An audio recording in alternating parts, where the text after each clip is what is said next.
Welcome to our channel. నేను ఆదిత్య. జన్వాడలో ఉన్నటువంటి కేటీఆర్ యొక్క ఫామ్ హౌస్ ఏదైతే ఉందో ఆ ఫామ్ హౌస్ని రేపో ఎల్లుండో కూల్చేస్తారంటూ కొన్ని వార్తలు అయితే వస్తూ ఉన్నాయి.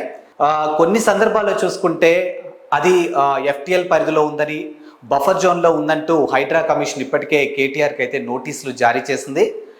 మరోవైపు వినిపిస్తున్న వార్త ఏంటి అని అంటే కేటీఆర్ ఇప్పటికే దానికి సంబంధించినటువంటి హైకోర్టు నుంచి స్టే తెచ్చుకుంటున్నారు అంటూ ఒక వార్త కూడా వినిపిస్తుంది. సరే, మొత్తానికైతే మాత్రానికి హైడ్రా కమిషన్ అయితే ఇప్పుడు మాజీ మంత్రి కేటీఆర్కి అయితే మాత్రం నోటీసులు అయితే జారీ చేశారు. సో జన్వాడలో ఉన్నటువంటి ఫామ్ హౌస్ ఏదైతే ఉందో సో ఆ ఫామ్ హౌస్ని బఫర్ జోన్లోనూ లేదా ఎఫ్టిఎల్లో ఉన్నట్టు గుర్తించి ఖచ్చితంగా దాన్ని కూల్చే పనిలో హైడ్రా కమిషన్ అయితే చాలా దూకుడుగానే కనిపిస్తుంది. గతంలో చూసుకుంటే కేటీఆర్ అసలు ఈ ఫామ్ హౌస్ నాది కాదు, నా ఫ్రెండ్ది, నేను లీజుకు తీసుకున్నాను అని చెప్పినటువంటి వార్తలు కూడా మనం విన్నాం. అండ్ ఇదే అంశానికి సంబంధించి కొంచెం వెనక్కి వెళ్ళినట్టయితే తెలంగాణ సీఎం రేవంత్ రెడ్డి డ్రోన్తో కొన్ని ఇమేజెస్, పిక్చర్స్ క్యాప్చర్ చేసిన టైంలో బీఆర్ఎస్ మాజీ మంత్రి కేటీఆర్ అదే రేవంత్ రెడ్డి మీద కేసు పెట్టడం జరిగింది. సో నా పర్మిషన్ లేకుండా ఈ డ్రోన్ కెమెరాస్తో ఫొటోస్ తీయడం ఏంటి అన్న ఇదిగా కూడా ఒకసారి అయితే కేసుకి సంబంధించినటువంటి అంశం కూడా మనం గుర్తు చేసుకోవచ్చు. సో ఆ టైంలో ఎఫ్ఐఆర్కి సంబంధించినటువంటి అంశాలు పరిశీలించినట్టయితే జన్వాడ ఫామ్ హౌస్ కేటీఆర్ది అంటూ ఆ ఎఫ్ఐఆర్కి సంబంధించినటువంటి ఆ అంశాలు ఏవైతే ఉన్నాయో అందులో కంప్లీట్గా కేటీఆర్ ప్రాపర్టీ అన్నట్టుగా రాయడం జరిగింది. ఇకపోతే ప్రస్తుతానికి ఇక్కడ తెర మీద మనకి కొన్ని అంశాలు అయితే చాలా స్పష్టంగా కనిపిస్తున్నాయి. ఒకవైపు చూసుకుంటే కేటీఆర్ అసలు జాన్వాడ ఫామ్ హౌస్ నాది కాదు, నా ఫ్రెండ్ది, నేను లీజుకు తీసుకున్నానంటూ ఆయన చెప్తున్నటువంటి వాదనలు.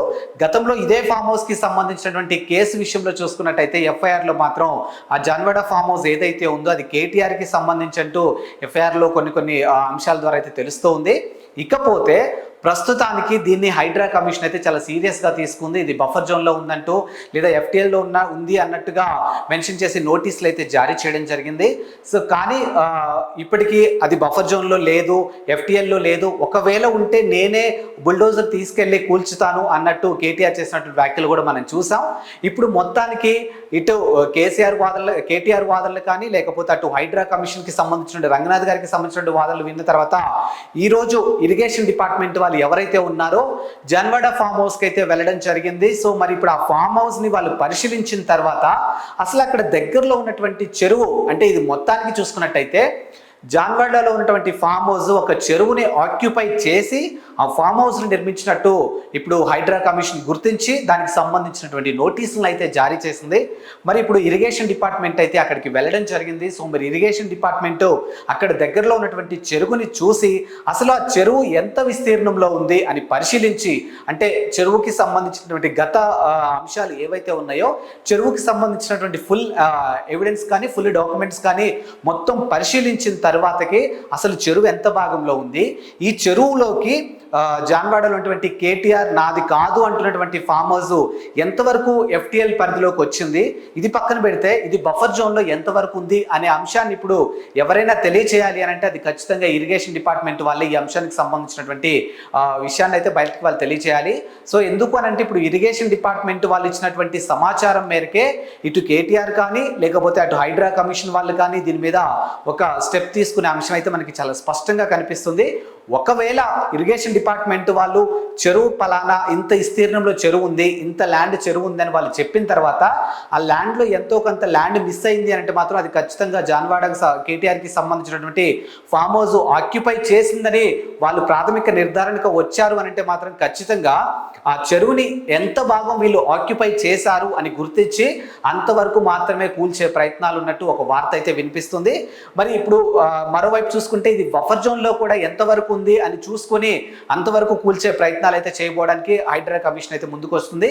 సో మనం గతంలో కూడా చూసాము, ఇప్పుడు సినీ హీరో నాగార్జునకి సంబంధించినటువంటి ఎన్ కన్వెన్షన్ కూడా దాదాపుగా తూముకుంట్ల చెరువుని దాదాపుగా 4 ఎకరాలు ఆక్యుపై చేసి ఇప్పుడు ఎన్ కన్వెన్షన్ సెంటర్ని కట్టడం జరిగిందంటూ అక్రమ కట్టడం అంటూ హైడ్రా కమిషన్ నోటీసులు అయితే జారీ చేసింది. సో వారి దగ్గర ఫుల్ ఎవిడెన్స్ ఉంది కాబట్టి హైడ్రా కమిషన్ నేరుగా వెళ్ళి ఎన్ కన్వెన్షన్ సెంటర్ని అయితే కూల్చివేయడం జరిగింది. హైకోర్టు నుంచి నాగార్జున తెచ్చుకున్నప్పటికీ కూడా ఈ ఎన్ కన్వెన్షన్ సెంటర్ విషయంలో మాత్రం ఎలాంటి ఫలితం అయితే మనకి అక్కడ కనిపించలేదు. అంటే నాగార్జునకి ఫేవర్గా అయితే ఎక్కడ మనకి అక్కడ కనిపించలేదు. ఇప్పుడు అదే తరహాలో కేటీఆర్కి సంబంధించినటువంటి జాన్వాడ ఫామ్ హౌస్లో కూడా ఉండే ఛాన్సెస్ ఉంది అన్నట్టు కొంతమంది అయితే నెటిజన్లు మాట్లాడుకుంటూ ఉన్నారు. అండ్ మరో అంశం చూసుకుంటే ఇప్పటికే దాదాపుగా హైడ్రా కమిషన్ దాదాపుగా 18 ప్రాంతాల్లో ఈ తన హైడ్రా పంజా విసరడం జరిగింది. ఇప్పటికే 43 ఎకరాలని స్వాధీనం చేసుకుంది. ఈ 43 ఎకరాల్లో కూడా బడా బడా నేతలకి సంబంధించినటువంటి నేతలైతే మనం చూసాము.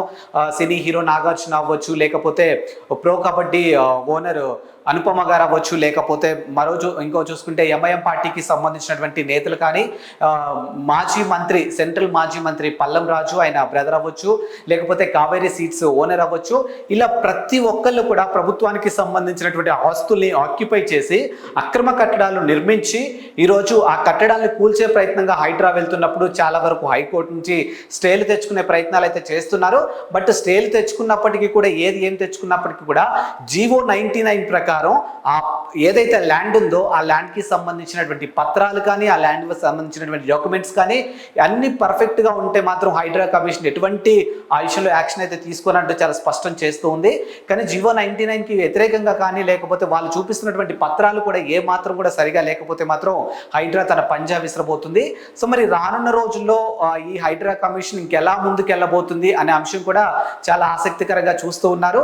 అండ్ ఇక్కడ మనం మాట్లాడుకోవాల్సిన అంశం ఏంటంటే, ప్రభుత్వానికి సంబంధించినటువంటి ఆస్తుల్లో అక్రమ కట్టడాలు అనేది ఒక సాధారణ వ్యక్తుల వల్ల అయితే కాదు. చాలా వరకు బడా బడా నేతలు కానీ, రాజకీయ నేతలు కానీ, లేకపోతే సెలబ్రిటీస్ వల్ల మాత్రమే అవుతుంది. ఎందుకంటే ఒక చెరువుకి సంబంధించినటువంటి అంశాల్లో కట్టడాలు ఏర్పాటు చేయడం ఒక సామాన్యుడి వల్ల అసలు కానే కాదు. కాబట్టి హైడ్రా కమిషనర్ రంగనాథ్కి ఎంతో కొంత ముంపు ఉంది అని చెప్పేసి ఇప్పుడు వాళ్ళ ఇంటి దగ్గర అవుట్ పోస్ట్ అయితే ఏర్పాటు చేయడం జరిగింది. సో వాళ్ళ ఇంటి దగ్గర భద్రతా బలగాలు కూడా గట్టిగానే ఏర్పాటు చేయడం జరిగింది. ఈ అంశం కూడా మనం చూస్తూనే ఉన్నాం. మరి ఈ ఇరిగేషన్ డిపార్ట్మెంట్కి సంబంధించినటువంటి వాళ్ళు ఇప్పుడు హైడ్రాకి జన్వాడ ఫామ్ హౌస్ ఏదైతే ఉందో ఆ ఫామ్ హౌస్కి సంబంధించినటువంటి పూర్తి ఎవిడెన్స్ ఎటు ఎఫ్టిఎల్ జోన్లో కానీ, లేకపోతే బఫర్ జోన్లో ఎంతవరకు ఉంది అనే అంశాన్ని ఇరిగేషన్ డిపార్ట్మెంట్ వాళ్ళు చెప్పే ప్రాథమిక సమాచారం మీద ఆధారపడి ఇప్పుడు ఇరిగేషన్ హైడ్రా కానీ, లేకపోతే కేటీఆర్ కానీ స్టెప్ తీసుకునే అవకాశం అయితే మనకి ఇక్కడ కనిపిస్తుంది. అక్రమ కట్టడాలు నిర్మించి ఈరోజు ఆ కట్టడాలను కూల్చే ప్రయత్నంగా హైడ్రా వెళ్తున్నప్పుడు చాలా వరకు హైకోర్టు నుంచి స్టేలు తెచ్చుకునే ప్రయత్నాలు అయితే చేస్తున్నారు. బట్ స్టేలు తెచ్చుకున్నప్పటికీ కూడా ఏం తెచ్చుకున్నప్పటికీ కూడా జీవో 99 ప్రకారం ఆ ఏదైతే ల్యాండ్ ఉందో ఆ ల్యాండ్కి సంబంధించినటువంటి పత్రాలు కానీ, ఆ ల్యాండ్కి సంబంధించినటువంటి డాక్యుమెంట్స్ కానీ అన్ని పర్ఫెక్ట్గా ఉంటే మాత్రం హైడ్రా కమిషన్ ఎటువంటి ఆ విషయంలో యాక్షన్ అయితే తీసుకోనంటూ చాలా స్పష్టం చేస్తూ ఉంది. కానీ జీవో 99కి వ్యతిరేకంగా కానీ, లేకపోతే వాళ్ళు చూపిస్తున్నటువంటి పత్రాలు కూడా ఏ మాత్రం కూడా సరిగా లేకపోతే మాత్రం హైడ్రా తన పంజా విసరబోతుంది. సో మరి రానున్న రోజుల్లో ఈ హైడ్రా కమిషన్ ఇంకెలా ముందుకెళ్ళబోతుంది అనే అంశం కూడా చాలా ఆసక్తికరంగా చూస్తూ ఉన్నారు.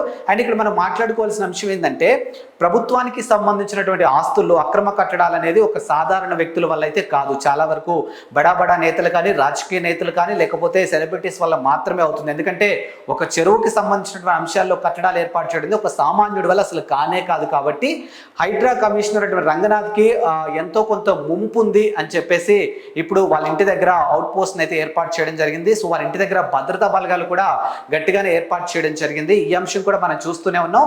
మరి ఈ ఇరిగేషన్ డిపార్ట్మెంట్కి సంబంధించినటువంటి వాళ్ళు ఇప్పుడు హైడ్రాకి జన్వాడ ఫామ్ హౌస్ ఏదైతే ఉందో ఆ ఫామ్ హౌస్కి సంబంధించినటువంటి పూర్తి ఎవిడెన్స్ ఎటు ఎఫ్టిఎల్ జోన్లో కానీ, లేకపోతే బఫర్ జోన్లో ఎంతవరకు ఉంది అనే అంశాన్ని ఇరిగేషన్ డిపార్ట్మెంట్ వాళ్ళు చెప్పే ప్రాథమిక సమాచారం మీద ఆధారపడి ఇప్పుడు ఇరిగేషన్ హైడ్రా కానీ, లేకపోతే కేటీఆర్ కానీ స్టెప్ తీసుకునే అవకాశం అయితే మనకి ఇక్కడ కనిపిస్తుంది. సో మరో టాపిక్తో మళ్ళీ కలుద్దాం. అంతవరకు సెలవు, నమస్కారం.